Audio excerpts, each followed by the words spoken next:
Hey everyone, welcome back again, and today we're going to get into 2 quick facts of Batman.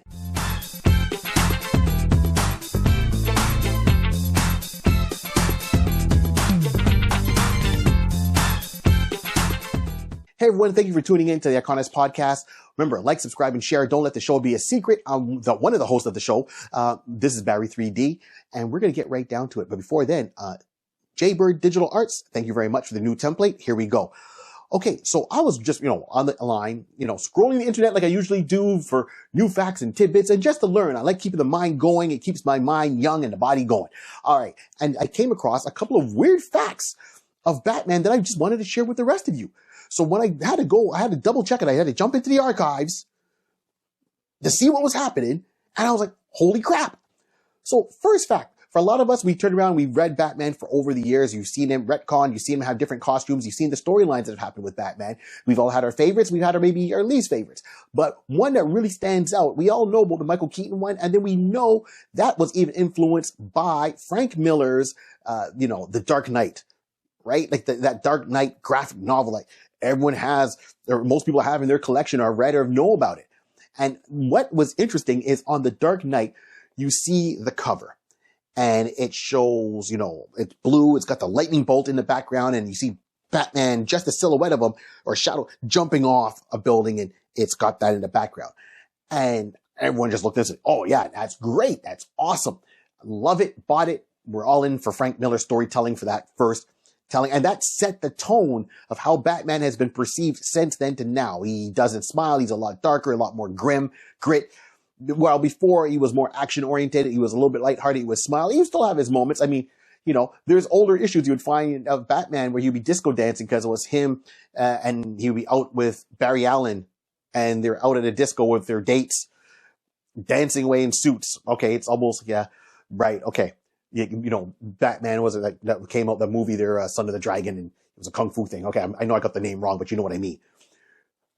Now, what was interesting about that is just recently I was reading that Frank Miller always drew it. And people always assume that when Batman is jumping off, you're seeing the back of Batman and it's the cape and it's flowing and all that. And then Frank Miller shared a picture without it shaded in. And it's not we're seeing the back of Batman jumping off the building. It's the front of him. That whole pose where he's doing the Silver Surfer pose, like I like to call it. He's facing the audience. He's not got his back to the audience. And a lot of people are like, no way. I'm like, I was one of them. And when I saw that picture from Frank, it was confirmed that source material. He's facing us. It's just that he blacked out everything so you couldn't tell that he's looking at us. It's weird moments like that that make me laugh, but love being a fan of this whole genre. And then the other fact, maybe you knew and I didn't know about, we'll share it anyways, is we all know the Christopher Nolan trilogy. Got it. Loved it. Let's keep going. People say, when I'm reading it, it's like, you realize there's a 4th one? And now, I know you're thinking there's no 4th movie, Christopher Nolan, Christian Bale, they only made 3 Batman movies. But between 2 of the Batman movies, there was a Batman Gotham Knights cartoon that was like a movie, and it had 6 different animators on there, if I'm correct, and each one did a short story. And that was set with, when they created it, they used the idea that this was taking place in the Nolan universe. Henceforth, all those little short stories are canon to Christian Bale being Batman. Even though the voice was done by Kevin Conroy, rest in peace, it was that Batman universe.